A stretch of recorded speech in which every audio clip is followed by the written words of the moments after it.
and welcome to another episode of Laying Down the Lore of the Old World, a lore podcast in which we aim to separate our ghouls from our goblins, our snotlings from our Skaven storm fiends, and our bloodthirsters from our bloodletters, and generally ask, what's up with this Warhammer stuff? My name is Ben Barber, and I know pretty much fuck all about Warhammer. With me is my co-host, Christopher Crowlin Allen. Hiya. Who knows absolutely fuck all about Warhammer. Or intros, apparently, yeah. And my dear brother Darren. I wish to be referred to as Aaron. Who knows so much about Warhammer, it's a wonder he has time to do anything else. After gathering online to slay some vermin in the name of Sigmar, this dichotomy between our levels of understanding became clear, and this series is an attempt to address that ignorance. Hooray! Look at that. It doesn't feel great when someone comes in late with their raid, does it? Hooray, hooray. I felt like my intonation was pretty off in that intro. Did you feel it was any different? I didn't want to say anything, but yeah, you were off key, mate. I was all over the place. You didn't warm up your vocal cords, did you? Me, my,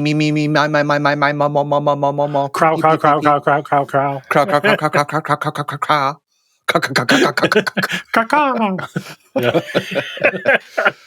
The caca chapter. Well, I feel suitably warmed up now. So yes. Big thanks to everyone who supports the show. You guys are tremendous.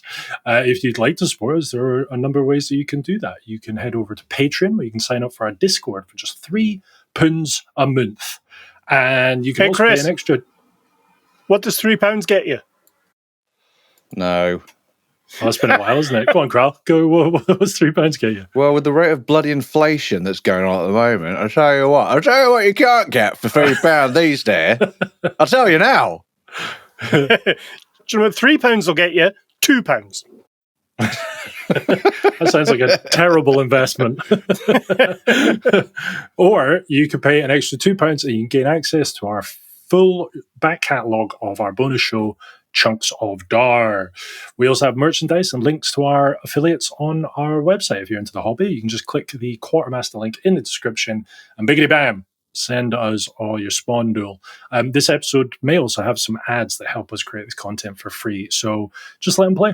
Just even if it's for shit you don't care about, like Viagra and nappies. I don't know why those two things were the first things the kids Why did those two get joined in your head? I don't know. I don't know. You can also do that thing that makes us feel really dirty. Weirdly not related to Viagra. Put on a nappy while you have an erection, yeah.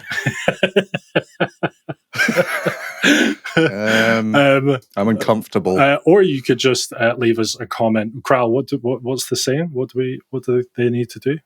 Oh, like, follow, subscribe. Like, follow, subscribe. Feed the algorithm. Christ. Feel the algorithm. Be the algorithm. Albumin rhythm. Albumin rhythm.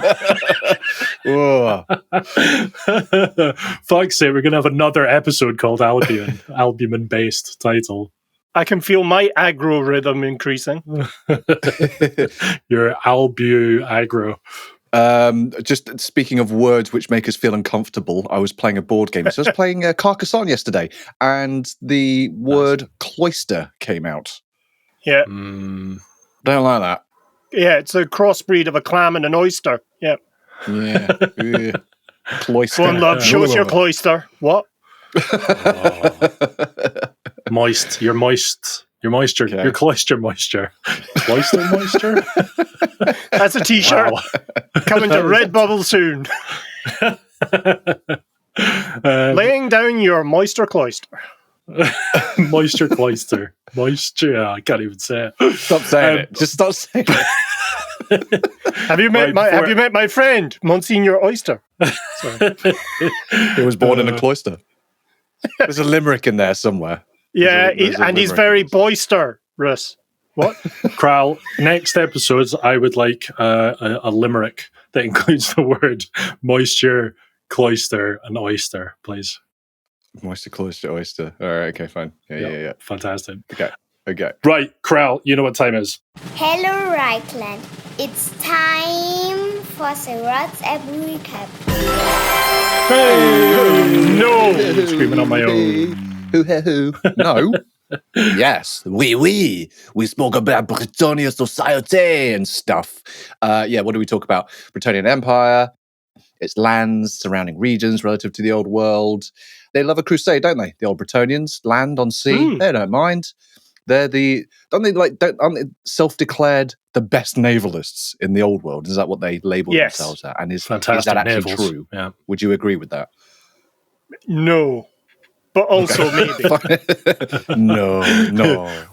Would you agree with that based on something other than your kind of hatred of Bretonnia? Oh, no, they're fairly handy. Don't get me wrong. They know their way around the ship. I'm very popular with the ladies, our Bretonnian sailors. Well, that was one thing we talked about. Yeah, every Bretonnian vessel has at least 2 rows of oars. Hey, maybe. Ow. Oh, dying inside. It hurts. I don't know. It hurts. But I think Darren's nasty sexist joke there does highlight and illustrate the general attitude of Bretonnians to women as well. They're pretty misogynistic, aren't they? And rude and disrespectful. Yeah. Oh, what a turnabouts this is for Kral's attitudes on women. Jesus. Hey. And I'll be fair, he's not exclusively a misogynist. He also hates men.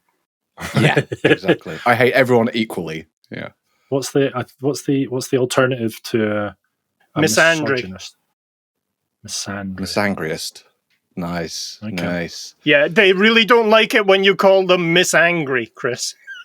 So if the Bretonnians love a crusade, and they love a sea crusade, and they love a land crusade, do they partake in any air crusades? Only if they're launched from trebuchets. Yes, love it. That is the answer. I was looking for 10 points to you, Mr. Barber. 10 points to the fatal boar. What? Finally, their history, their touch and go relationship with the Wood Elves. They kind of get on with them, kind of out of necessity, don't they? I mean, touch and then go very quickly. Yeah, exactly. Yeah.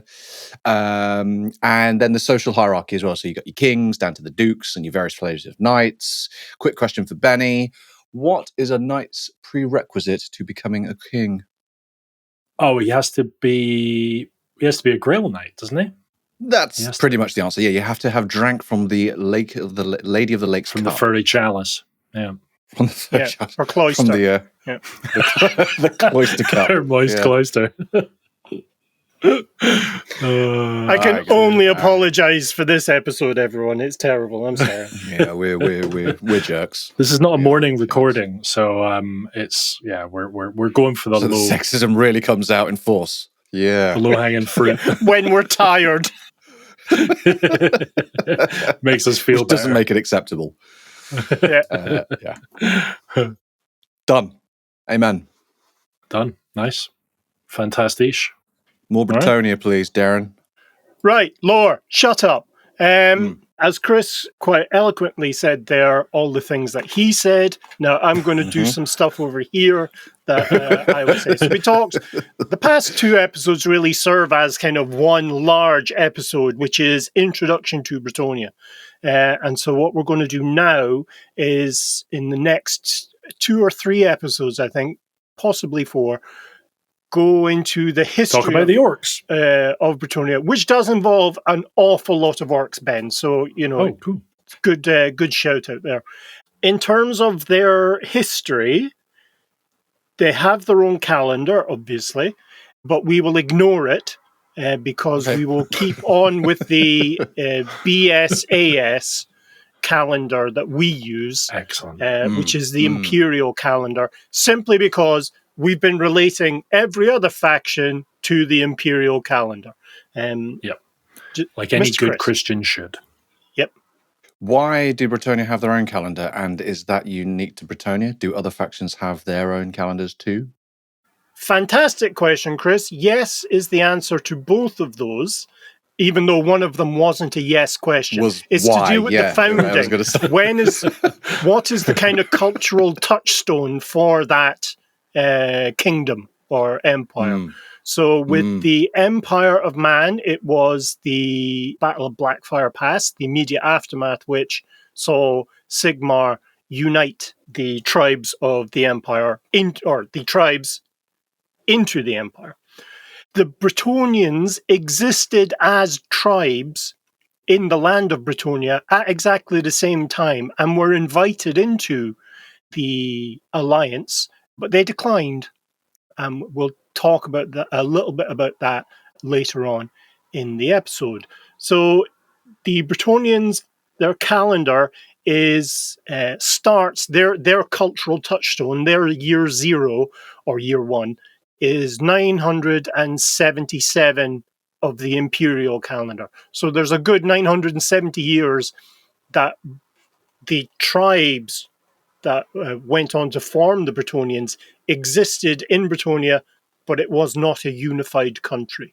It was a series of principalities and dukedoms, very much independent, and it took something called the unification for it to, well, unified, the clue's in the name. I can only do so much for you. Mr. Ben. Is it possible that those little dukedoms and little mini kingdoms, before they had the calendar, had their own, before they had the unified calendar, had their own calendars? They would have, yes. That makes logical sense that they would have had their own thing. Much like the High Elves. The High Elves don't have a year 1 straight through to now. They go by the reign of the Phoenix King. So when a new Phoenix King takes over, it's now year 1 of that king's reign. There would have been a similar vibe for the Bretonnia, as they were called, or the tribes, the 20 tribes of the Bretonnia. Don't ask me to name them all. I only know one, the Bretonnia. The Bretonnia, the Bretonnos. So, as you both quite cleverly assume and are correct, the Bretonnian recorded history varies from duchy to duchy, even in modern times. Some of them have slightly different calendars, but they all kind of accept the royal calendar from the founding of the unified Bretonnia. The calendar royale. It reminds me of that scene from Pulp Fiction. You know what they call a quarter pounder with cheese? The calendar royale.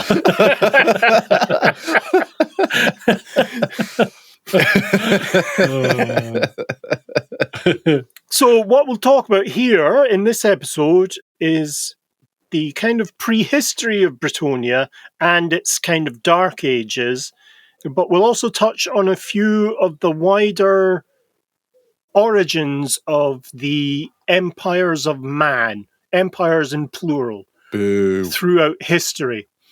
Not Imperium, Chris, settle down. No. So the lands that make up Bretonnia, it is believed by some scholars, may actually have been ruled by lizard men before being settled then by other races, Mr. Chris. Sounds like Scientology thinking that is. Isn't that like Scientologist thing, like lizard men from outer space? Something like that. Yeah, I'm not touching that with a 10-foot barge pole. Okay. Okay. It is a logical assumption given the sort of rare but existing ruins of lizard man temples in certain places around the old world. These are, what you would see in like I'm trying to think of where, all these kind of Greek and Roman cities ruined in the desert where you'll just see like a couple of stubs of a wall or a pillar or two. Yeah. Just the tip. It's that kind of idea. There's not huge amount, I'm ignoring that. There's not huge amounts of archaeological evidence, but the lizard men were there. Interesting. Okay. Sure. Sure. Do you think that was pre because the lizard men, were they on the fated place before the old ones arrived? No, the lizard men were created. The Slan were kind of raised, in quotes, spawned by the old ones, and then the lizard men races, the Saurus warriors, the Skinks, the Croxagore, and other made-up words. They then populated the earth. This will be around the same time as when lots of races are being put to the sword because they're viewed as lacking by the old ones. Right. It then was kind of largely abandoned. If you recall, elves were believed to have originated as a race somewhere in the Old World and then were moved to Ulthuan by the Old Ones. And it's not until Belshazzar's reign, in the aftermath of Anarian's death, that the elves return to the Old World and start setting up trading colonies and kind of cities around the coastlines of the Old World, including Toralessi. And this is where it starts out with Malekith, who is the ambassador, who becomes the ambassador to the dwarves. And unfortunately, as we've had a look at both Dwarven and High Elven history, the War of the Beard kicks off with some aggression in Bretonnia proper, or the lands that would become Bretonnia. At this stage, there are no humans in the land, and it's with the death of Calador II, who was killed by... Hang on. Grom? Kralador, it's you. Was he killed by Grom? No, that was it. That was the killed by a guy's dwarf. son. He was killed by a dwarf. He was killed by a dwarf. Okay, was it was it the end of the War of the Beard? Is that what you just said? Yeah. It wasn't Grombrindle, was it? Nope. It was the king then. Yes, he was killed by the king of the dwarves. Gotrek Starbreaker. That'll do. Yeah. Okay. And it was with the ascension of the next Phoenix King, Caradriel, that the elves were withdrawn back to Ulthuan because of a massive dark elf invasion and the kind of repopulation of Anlek in Nagari Sorry, I'm just putting Ben and I in our little wee book of grudges for not remembering Gotrek Starbreaker's name and defeating Kralador II. Well done, Kral. Remembering. Well done, mate. Thank you. So in the aftermath of this withdrawal, the dwarves themselves withdrew into their mountain holes, and the land was largely abandoned, becoming overrun with all manner of evil creatures and people who nip, I don't know, other things. So we're talking around about 1500 before Sigmar, so BS, or minus 1500 IC for the completionists, or the, perfectionists, yeah. It is around that time that the first human settlers arrive into Bretonnia, as it will be, and they're largely agrarian. There will be having some kind of hunter-gatherers, but it's largely early farmsteads. And you see worship of the earth goddess Raya, who is the kind of the druidic mother of the elder pantheon of humanity. Within about 500 years, we see the rise of the Bretonni proper, who are kind of nomadic cavalrymen who arrive into Bretonnia over the Grey Mountains. So they come into Bretonnia from the Empire, or from what will become the Empire, and they begin a multiple centuries campaign of clearing out the greenskins that kind of have erupted and control much of that land. Wow. So within about 300 years, they've largely cleared the greenskin menace from the many lowland areas of Bretonnia, but they still have to join forces, I suppose you say, to clear out some of the more intransigent pockets of greenskins. And it's around about that time, around 700 years before Sigmar, where you see the initial creation of many kind of fortresses and strongholds in places where later larger cities would be built. So that's when you start seeing population centers being created. As for the Bretonnie, they now number in around about 20 tribes, each controlling an area of land that will, through deaths and mergers, become the kind of 14 dukedoms that exist in our own current pre-end times timeline. By this point, has the kind of binary societal system developed? Are there now nobility and serfs? You'll start seeing the kind of birthing pains of that kind of idea, because it's, if you'll recall, the biggest and the bravest of the warriors was selected to defend a village or a settlement, and they'd be given the best equipment. And it's around about then when that practice starts. And so you see that transform into the kind of landed gentry that it becomes. Right. So was it hell, good intentions? Something about that. I don't know. So it's within, again, around about 50 years of this kind of consolidation and the fortress and castle building that they first attempt to get into the forest of Loren, where the wood elves exist. Have any of you seen American Gods, the TV show? Yes.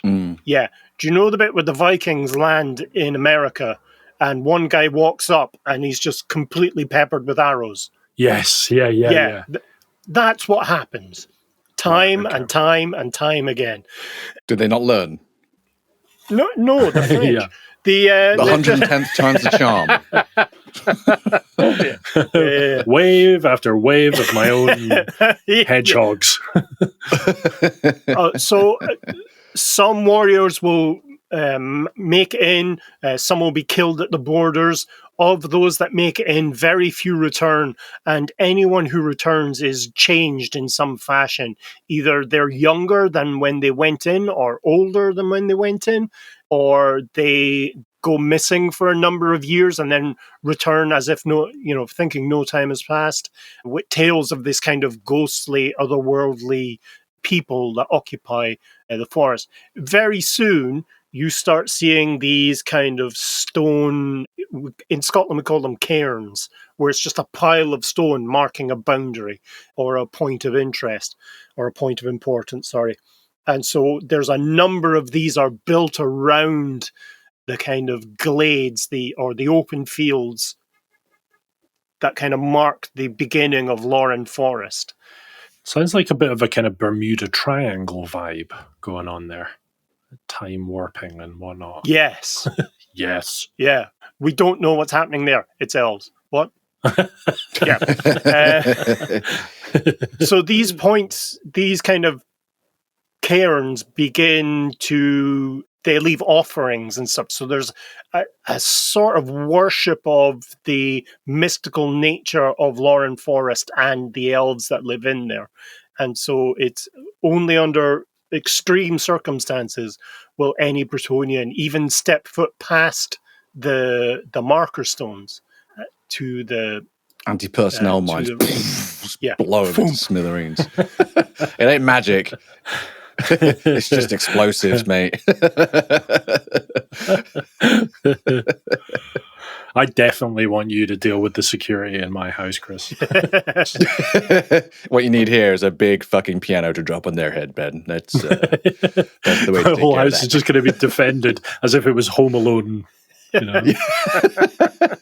Stuff hanging precariously. Yeah, tar and feathers and nails. Oh, by the way, pointing up you can't use upstairs. that room anymore. Yeah, okay.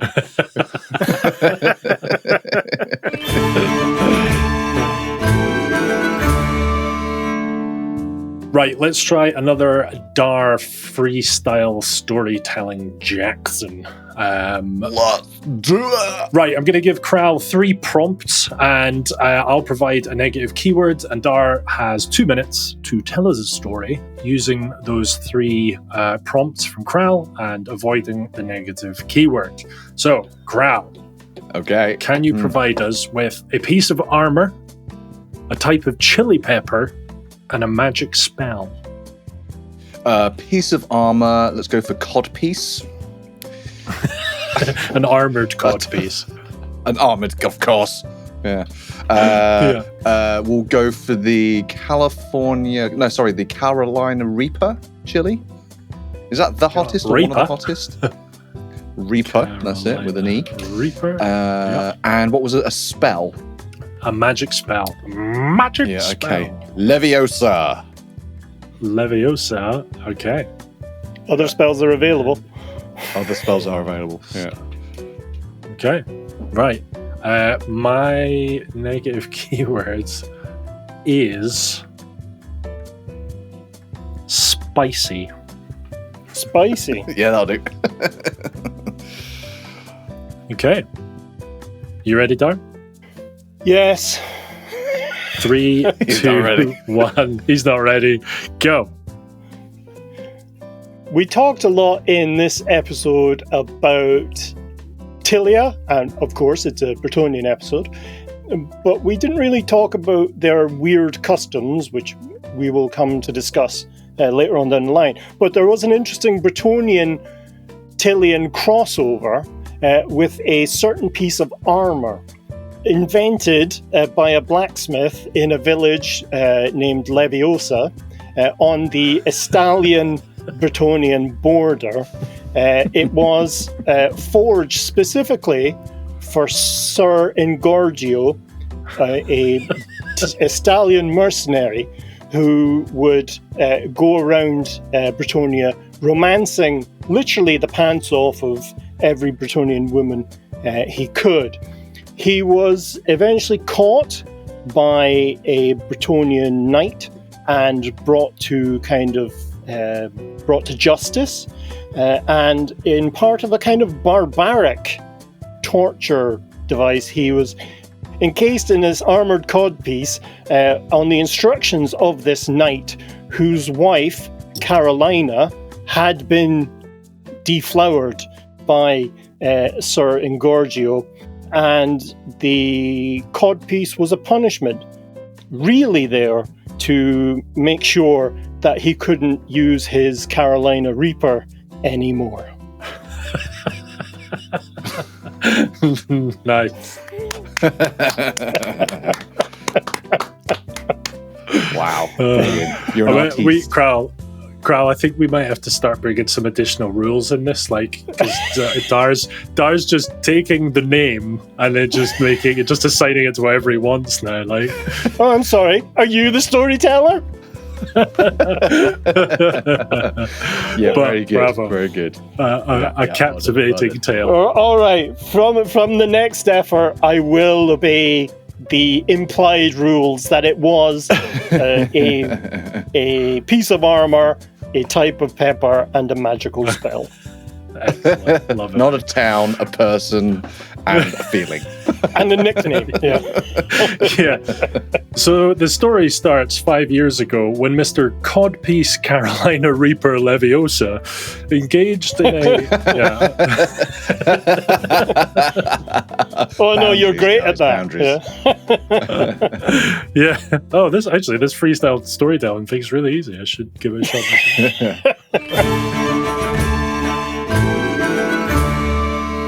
Many hundreds of years pass, and Bretonnian society continues to evolve, in quotes.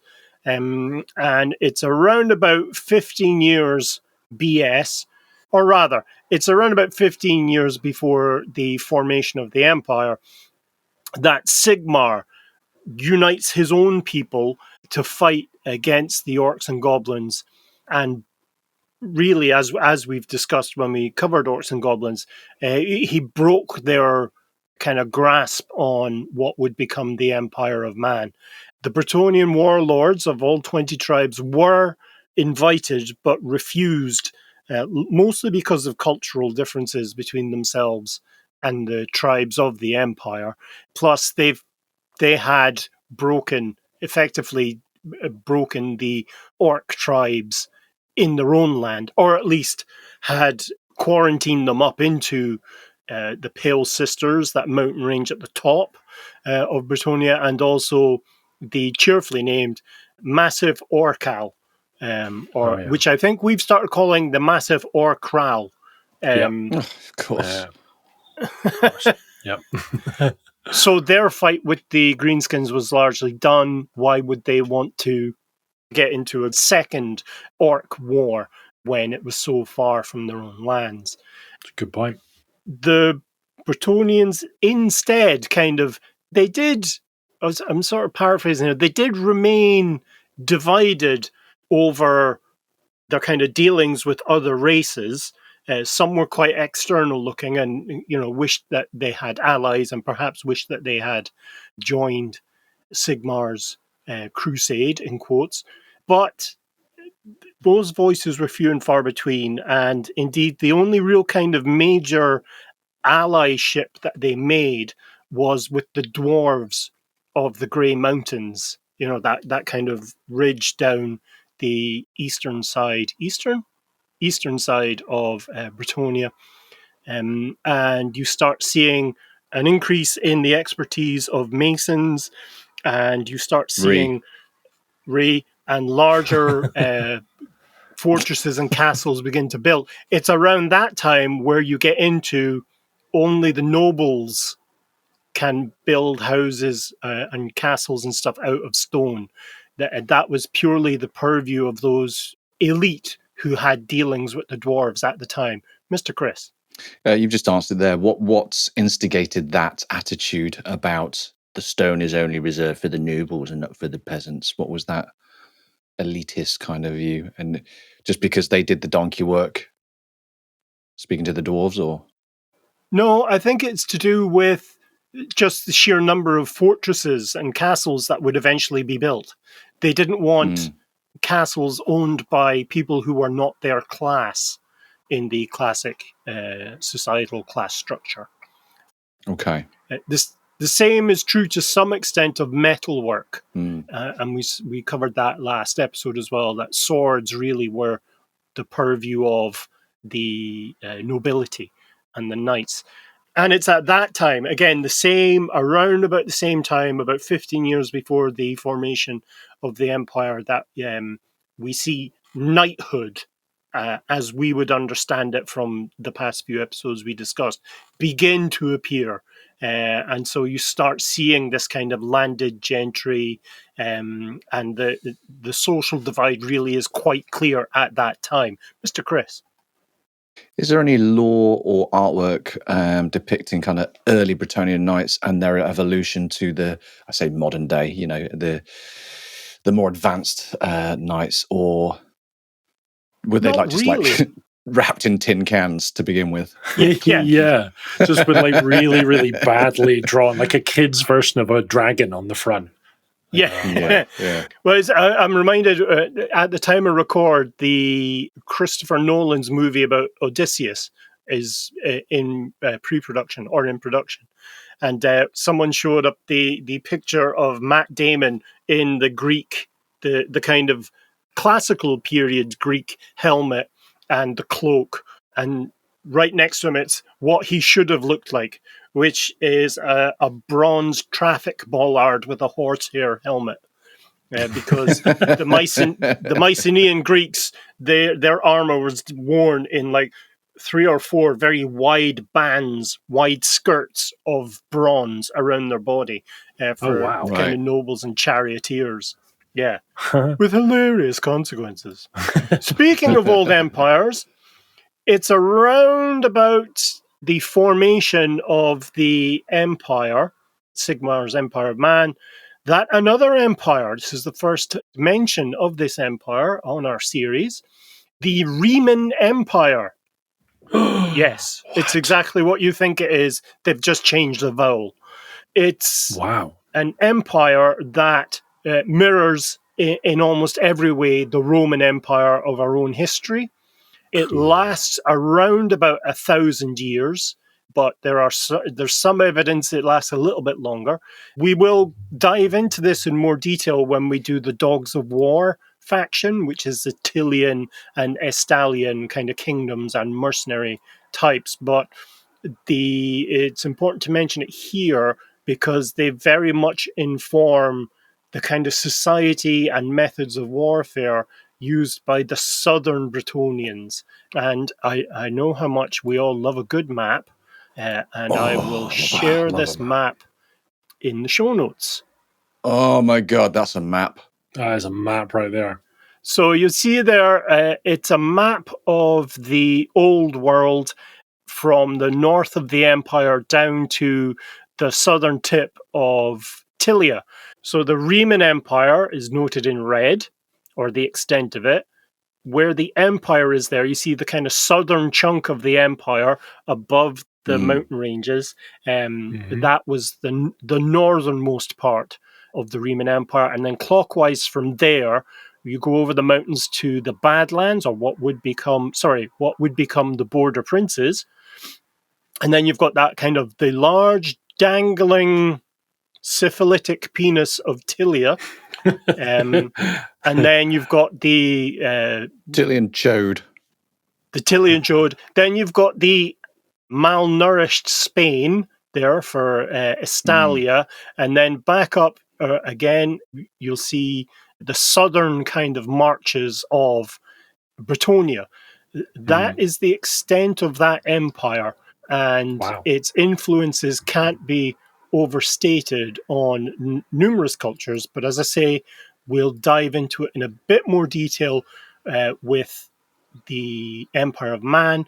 But I think we should probably just fire out a few kind of factoids that will help inform the kind of growth of this Bretonnia at this stage. The Reman Empire is said to have been led by Myrmidia, who was a goddess in mortal form.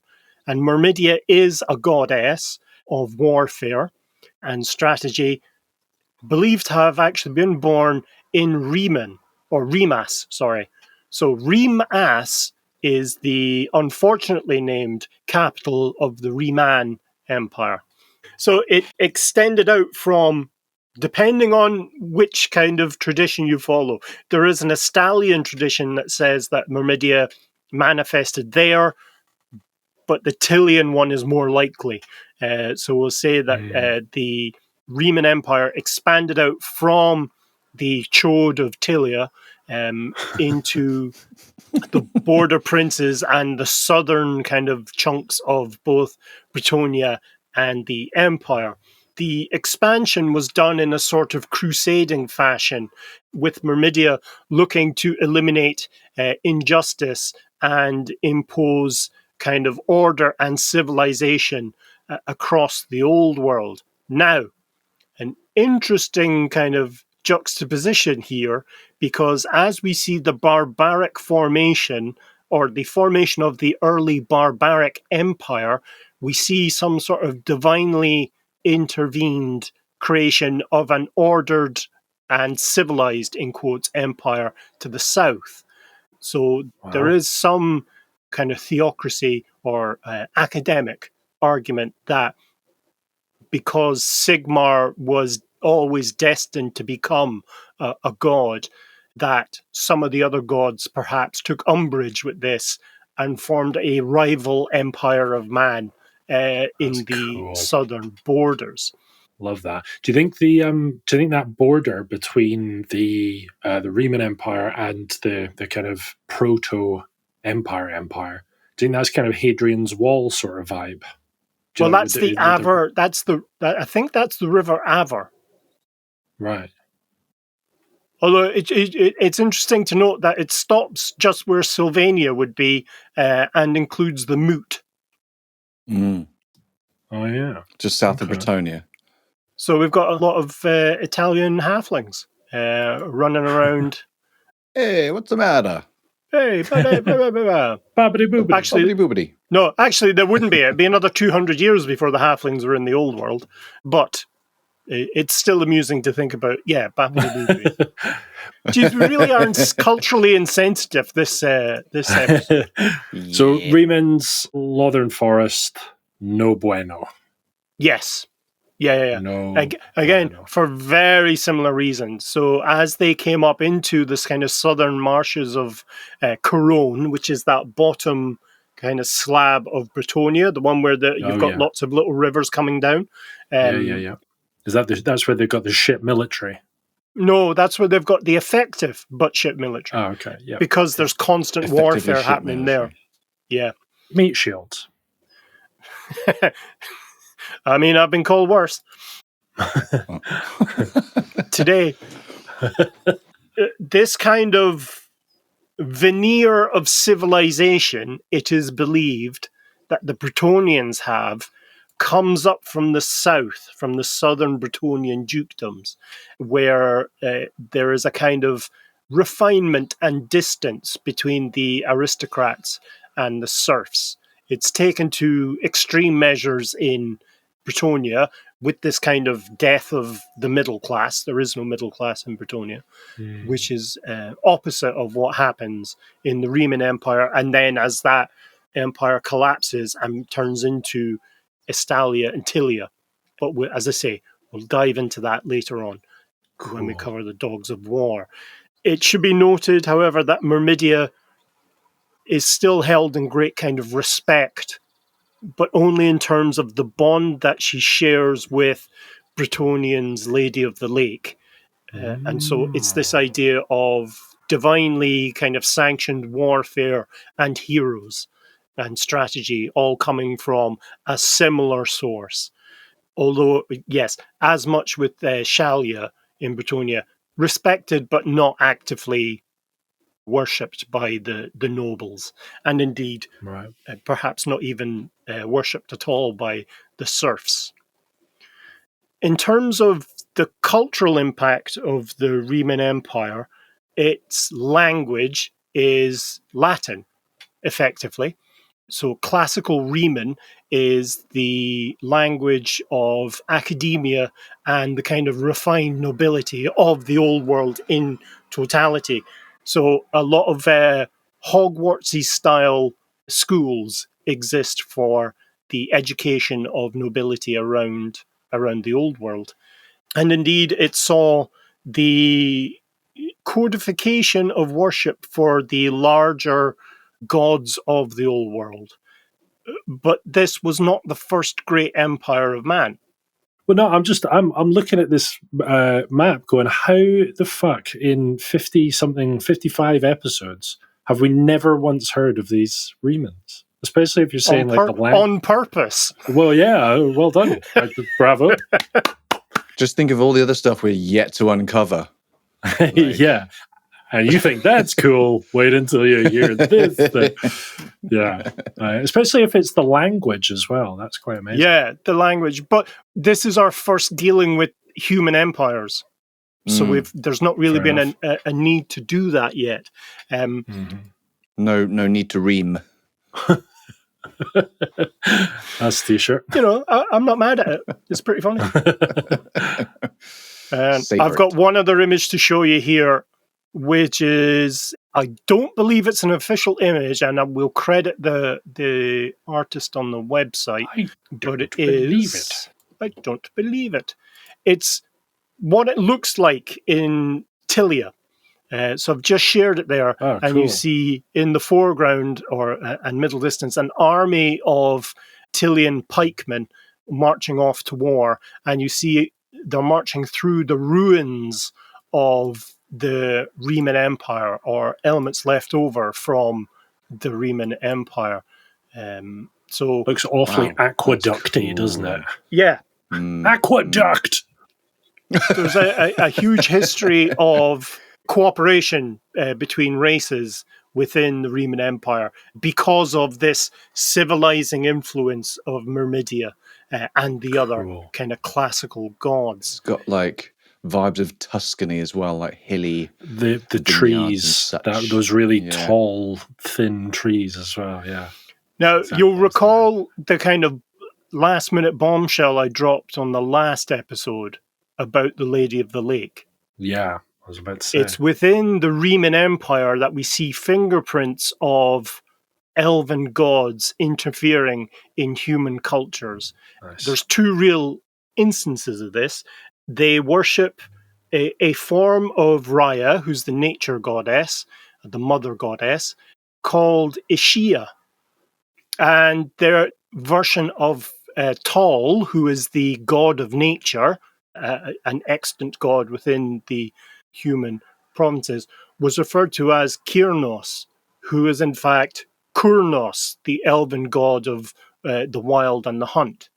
And so you're starting to see aspects of elven divinity slough off bits of themselves to manifest as human gods. Wow. Elves were about at this time, right? They were Yes. on Ulthuan. So is it definitely the gods themselves that were seeding that faith, or was there any chance that it would have been some elven influence like coming in and saying like, oh, you should totally worship this guy, by the way, he's amazing. We'll definitely address that when we talk about them in greater detail than we've done already. It's at this stage we should perhaps go a bit further back and talk about the origins of humanity in the kind of old world and indeed Warhammer setting. Believed to have been a created or evolved race by the old ones. They spent most of their time as this kind of, Neolithic hunter-gatherers in the Southlands, analogous to Africa in the Warhammer world. Around about 2500 before Sigmar, this is where you start seeing civilizations, or the notion of civilization, begin to flourish in Nehekara. You'll recall from when we did the vampire counts, it's really the first and greatest human civilization for a good few millennia. But it didn't stop there. You saw a mass migration of humans up through the Badlands and then up over both sides of the World's Edge Mountains and then into what would become the Empire. And it's these peoples that migrated north that will cross over into Bretonnia a number of times and eventually become the Bretonnia. There was a kind of first city of humanity called Tylos or Tylos. And it's from that name, from that city, that not only does Tilia get its name, but also the Tilian people get their kind of ethnic origin. And they migrated up again from the Southlands. Were not the most kind of numerous tribe, and their name was the Belthani. That's the name of the tribe that founds Tylos.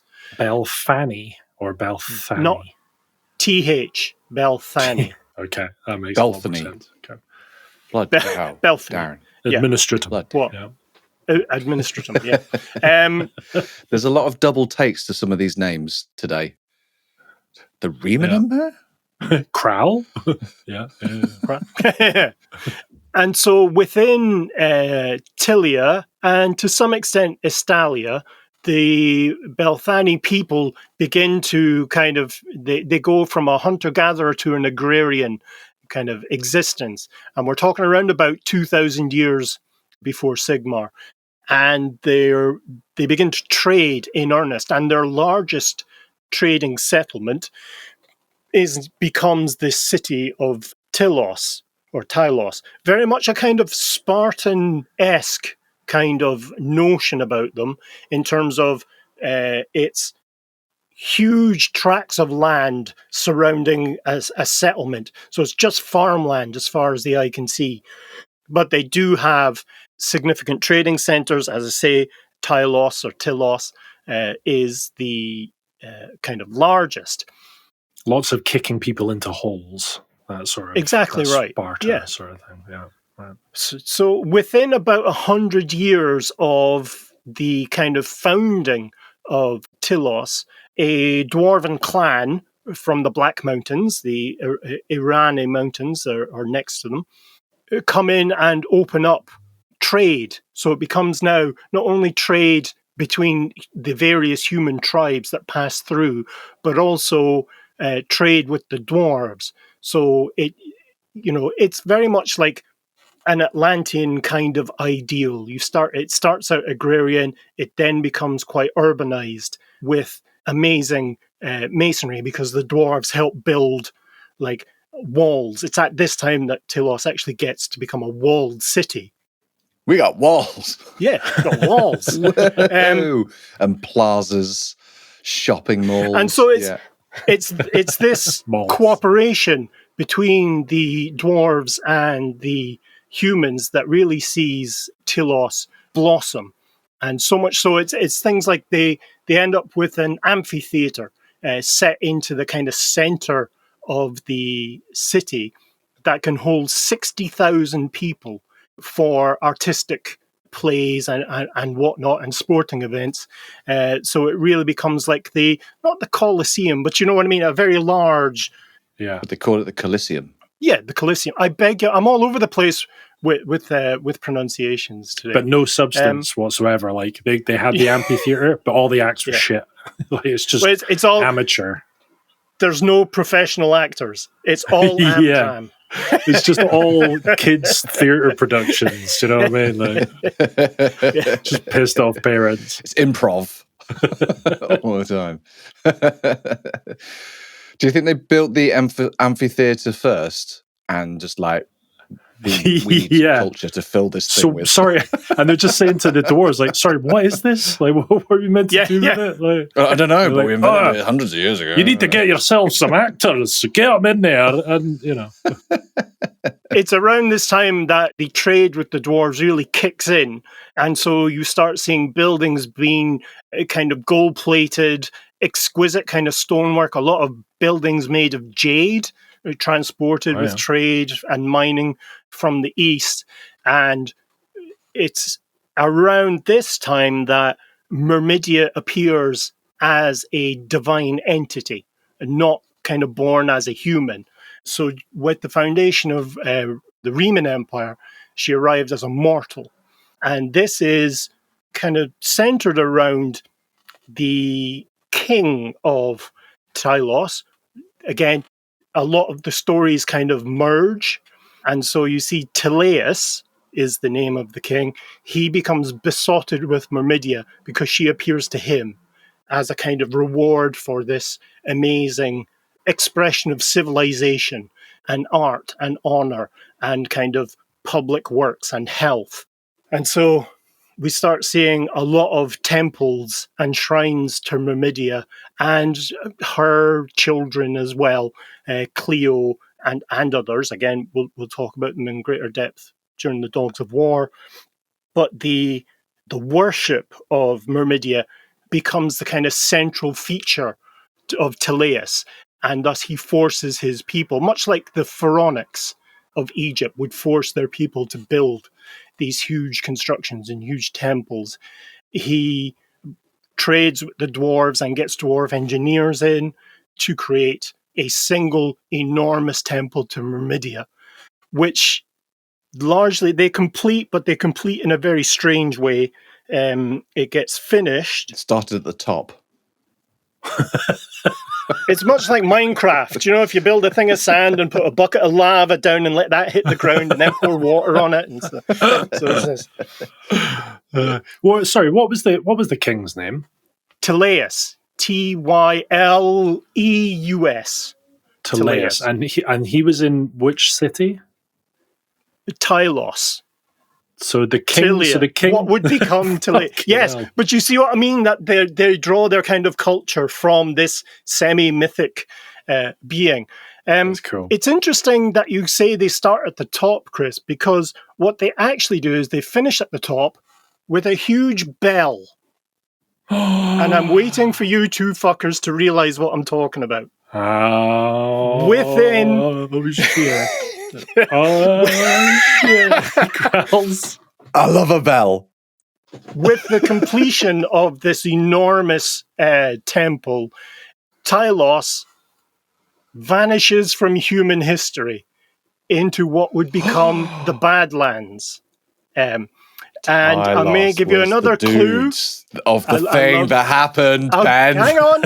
I'm going to give you one more clue. No, Darren, shut up. The name of the dwarf clan that opened up trade with the people of Tylos was the Kavzar clan.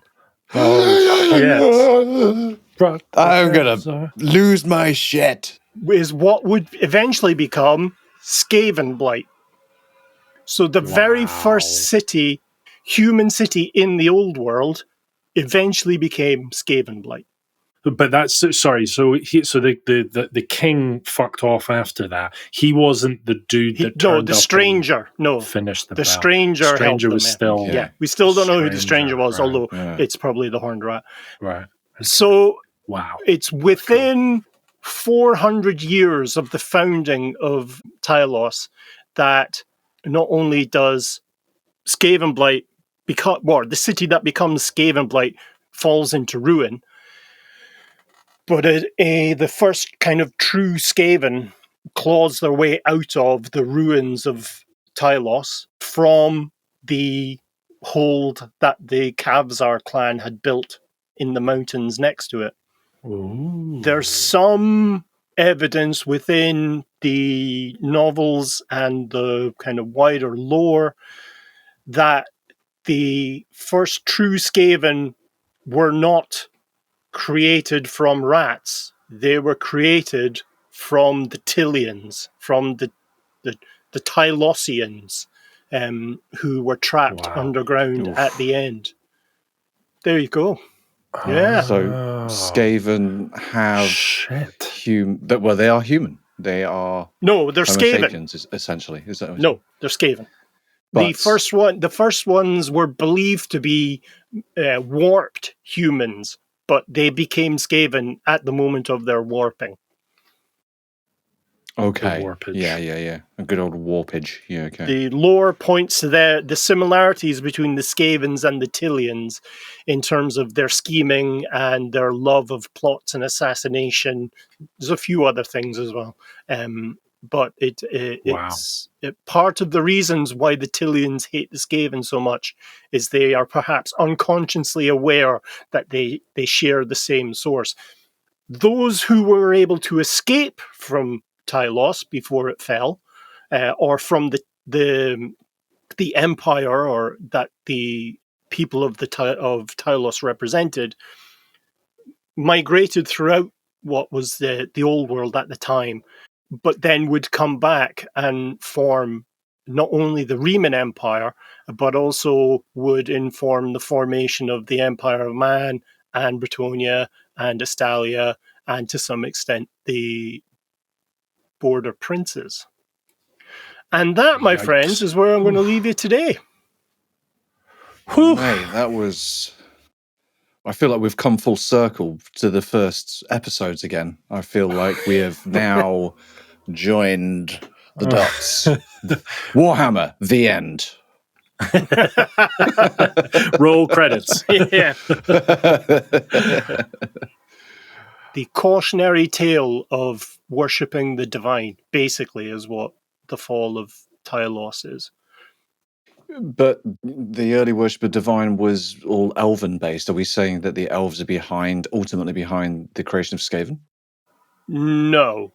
It was the Horned Rat is its own entity and has been since the dawn of creation. So it was the Horned Rat's desire for ruin. If you'll recall, it's the first and greatest old world city, beyond the borders of Nehekara.